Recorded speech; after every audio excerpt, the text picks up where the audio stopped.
right, our next guest is Bridgerton star Golda Rosheuvel.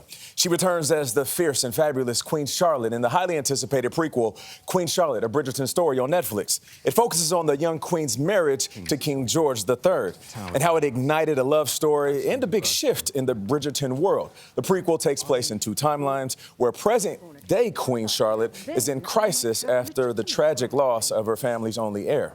Here's a preview. I need some paper. Children, this is a crisis. I've heard from the Prime Minister on the topic. Worse, Lady Whistledown is talking about it, which means everyone will be talking about it. Mother, I think you are being a bit zealous. Perhaps the grief... No! It is time to find husbands. It is time to trade in the mistresses for respectable wives. Get started.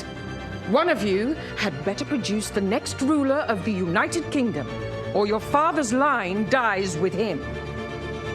Make me a royal baby. Make me a royal baby. All right, Golda Rosheuvel joins us right now. Good morning. How are you doing? Good morning. It's good to be here. Nice to have you here. And you look glorious on and off camera, I must say. Yes, isn't you do. she fly this morning? Yes. I try my best. Like the queen that she is. That's right. So in Bridgerton, we often see Queen Charlotte as this over-the-top presence. Do we get to see a more human side of her in this new series? Definitely. You know, when I speak to fans and they come up to me and they're very gracious and very lovely, the thing that they mention the most is those scenes with the king. You know, in Bridgerton, those intimate scenes with the king. And they are few and far between. Bridgerton is, you know, very glitz and glamour. It's all about the balls, the tea parties.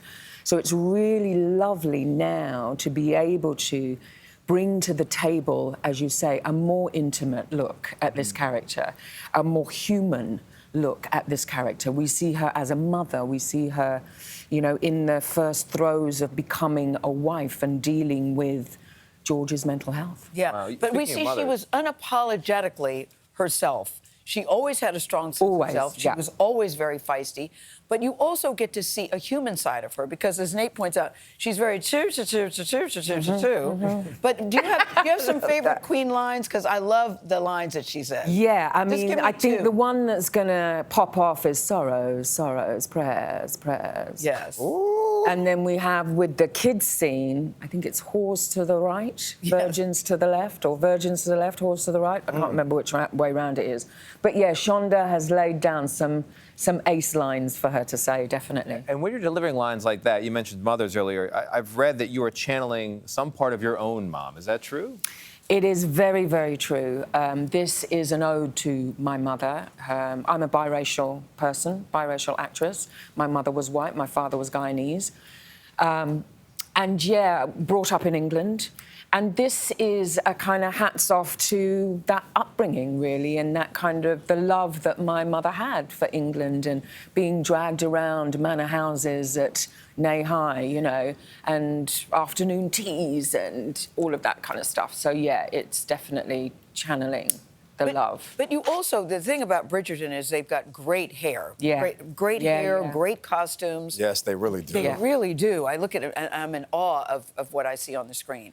But for you, you had a great hair moment while you're working on this particular show. Yeah. That had never happened to you before. It was a great moment and a very moving moment as well. It was the first time that a designer of hair and makeup had come to me and said, we're going to tease out the front of your hair and we're going to incorporate it into a wig that is made out of dreadlocks, a wig that has textured hair, a wig that has plaits and braids.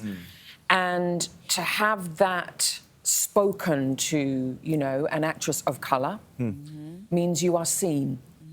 I was going to say, what did that mean to you? Yeah, I was seen. I was seen as a biracial person. You'd never felt that way before? Never. And, you know, and I've been in this career quite a long time. But also, as well, I think it's important to say that the character was going to be seen. Yeah. You know, we have to get these stories out for our community to celebrate who they are. That representation matters. And the representation matters. Race plays a big role, though, in this Queen Charlotte, because they have a scene where the young queen is coming to meet her in-laws for the first time, and they're saying, she's a little browner than I thought. They even touch her at one point, like, is it going to rub off or something. What did you think about that When I first read that, I was reading with my partner. It was quite a shocking moment, and I did question whether we could do that. Whether we could do that? Yeah. It was quite scary, you know, and because that's what we need to question, isn't it, going forward? And, you know, my partner was like, hell yeah, we can do that, Yeah. you know? Wow. Yes. And I love that Shonda is the person to do that. Yes. You know, she is all about representation, inclusivity, and I think we as artists, as people in the media, have a platform that we can celebrate those stories and we can talk about those stories in a way that maybe takes the pressure off a little bit. That's right. Yeah. To help people lean in, to help people be entertained and then go out into the wider world and discuss what they see. Sometimes you have to have uncomfortable conversations. Absolutely. That's also the reality. That's right. Absolutely. Thank you Congrats, so much for joining Golda. us. You're We very welcome. appreciate Thanks you. for having me. 24 karat Golda Rosheuvel joins us. Queen Charlotte, Bridgerton Story premieres globally on Netflix today. 24 karat, I like it. Yeah, I like it.